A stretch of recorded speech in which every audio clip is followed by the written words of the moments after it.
नमस्कार दोस्तों, मैं हूं डॉक्टर एल एन भाई। लोकसभा के चुनाव के परिणाम आने में कुछ ही घंटे शेष हैं और राजनीतिक दल अपने अपने दावे कर रहे हैं। सभी अपनी जीत का दावा कर रहे हैं, लेकिन वास्तविकता स्थिति कुछ और। आज हम बैठे हुए हैं दमोह के संसदीय क्षेत्र के भारतीय जनता पार्टी के उम्मीदवार राहुल सिंह लोधी के साथ। उनसे हम चर्चा करेंगे क्या उनके वादे हैं, किस प्रकार की योजना पर उन्होंने चुनाव लड़ा और क्या परिणाम वो अपने दृष्टि से देखते हैं। राहुल जी, बहुत बहुत स्वागत है आपका। एग्जिट पोल आ चुका है और कुछ ही घंटे बचे हुए हैं अब परिणाम आने में। लगभग इतने बजे तक तो तस्वीर एकदम बिल्कुल साफ हो जाएगी। क्या कहेंगे? देखिए, एग्जिट पोल नहीं है, ये एग्जैक्ट पोल है।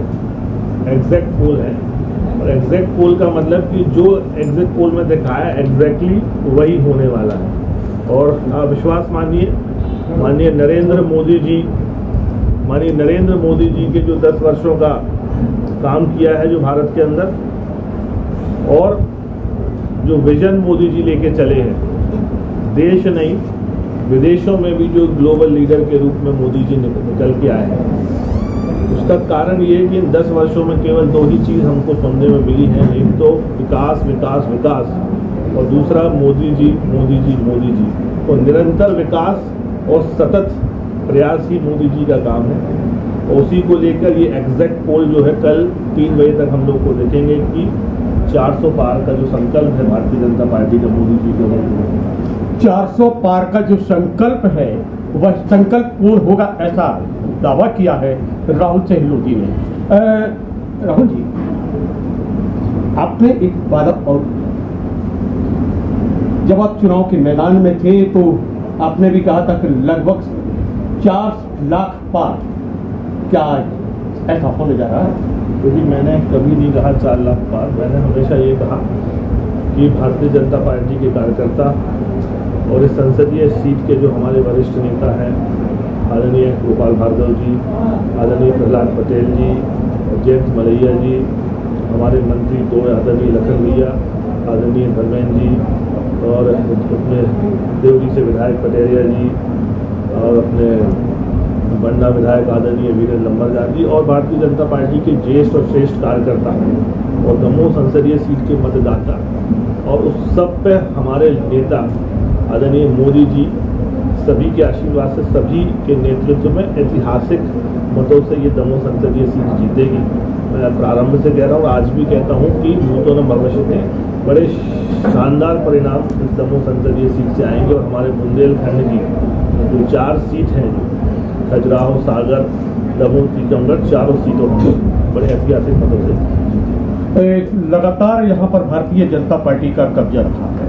पिछले 10 वर्षों से एक कद्दावर नेता हमारे क्षेत्र का प्रतिनिधित्व कर रहे थे, माननीय प्रहलाद जी। और प्रहलाद जी के जो कार्यकाल में जो कार्य हुए, उसका कितना लाभ भारतीय जनता पार्टी को आप देखते हैं कि दृष्टि से मिला? देखिए, प्रहलाद जी जो है हमारे नेता हैं, आदर्श हैं, और निरंतर उनसे हमेशा हम लोगों को सीखने को मिलता है। और निरंतर वो 10 वर्षों में प्रयासरत रहे, तो सारे काम किए। उनका स्नेह आशीर्वाद पूरे समय रहा, भारतीय जनता पार्टी के सभी वरिष्ठ नेताओं का आशीर्वाद रहा। और निश्चित ही जब नेता 10 वर्ष 15 वर्ष काम करते हैं तो लाभ मिलता है। कुछ प्रत्यक्ष रूप से मिलता है जो हम जिसको समझते हैं, कुछ अप्रत्यक्ष रूप से मिलता है। तो निरंतर आदरणीय प्रहलाद जी का हम पर स्नेह आशीर्वाद शुरू से रहा, उनका बहुत लाभ मिला जो हमको कल परिणाम के रूप में देखने को मिला। आप इस दमोह संसदीय क्षेत्र का प्रतिनिधित्व आप संसद में करेंगे, तो आप जैसे ही सदस्यता लेते हैं और उसके बाद आपका पहली प्राथमिकता क्षेत्र में क्या होगी, और कुछ 5 अगर आप गिना सकें तो ठीक है, नहीं तो पहली प्राथमिकता के रूप में आपका क्या काम है? देखिए, अभी तो इन 5 वर्षों में जब मैं यहाँ से विधायक रहा और चेयरमैन रहा, तो एक बड़ी उपलब्धता जो अपने बीच में आ गई है वो मेडिकल कॉलेज के रूप में आ गई है, और वो धीरे धीरे अपना स्वरूप ले रहा है और आने वाले समय में वो पूर्ण होगा। हमारे जबीरा से विधायक और बड़े भाई मंत्री आदरणीय धर्मेंद्र जी ने बानकपुर कॉरिडोर के लिए प्रारंभिक रूप से राशि आवंटित कर दी है, राशि भी आ चुकी है, और एक दौर की बैठक वहाँ पे हो गई और प्रारंभिक खाका बन गया है, क्योंकि अभी आचार संहिता लगी थी, आचार संहिता की अपनी मर्यादाएं थी। तो अब ऐसा लगता है कि 4 जून के बाद फिर हम सभी लोग बैठेंगे और उसकी रूपरेखा तय करेंगे, वहाँ के जो स्थानीय लोग उनसे भी चर्चा करके। तो दूसरा और पहला काम तो यही है कि मानकपुर जो है वो भव्य और दिव्य रूप से पूरे विश्व पटल पर निकल के आए, जिससे टूरिस्ट यहाँ पे आए और व्यवसाय यहाँ का बढ़े। तो वो एक प्रारंभिक रूप से हम काम करेंगे। एक बड़ी समस्या और सामने आती है और लगभग आगे बढ़ते हुए बीच में कुछ विराम हुआ।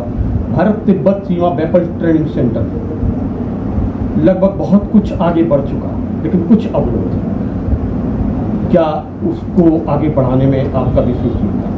अभी इस विषय में ज़्यादा जानकारी तो नहीं है मुझे, और इनको भी प्रारंभिक रूप से अपन देखेंगे कि अपन क्या बेहतर कर सकते हैं। एक बड़ा संकल्प है मेरे मन में कि जिस प्रकार मेडिकल कॉलेज यहाँ आ गया है, और ऐसी प्रार्थना है माई से कि शायद इन 5 वर्षों में, मैं कहता तो नहीं कि मैं कर पाऊँगा, लेकिन ऐसा प्रयास करूँगा कि यदि सब चीज़ व्यवस्थित रही, सब चीज़ सही रही, तो हमारा प्रयास रहेगा कि इस 5 वर्षीय में जब दमोह के लिए एग्रीकल्चर कॉलेज लाने का हम प्रयास करेंगे। मैं पूर्ण तो नहीं कह सकता कि क्या स्थिति बनती, लेकिन एक ये प्रयास रहेगा कि मेडिकल कॉलेज के बाद यदि कोई दूसरी उपलब्धि मैं इस 5 वर्ष में दे पाया, तो प्राथमिकता मेरी रहेगी कि अपने दमोह जिले के लिए एग्रीकल्चर कॉलेज जो है। मित्रों, ये थे राहुल सिंह लोधी, जिनसे हमने चर्चा की और उन्होंने जीत के लिए श्रेय दिया भारतीय जनता पार्टी के भिखारी।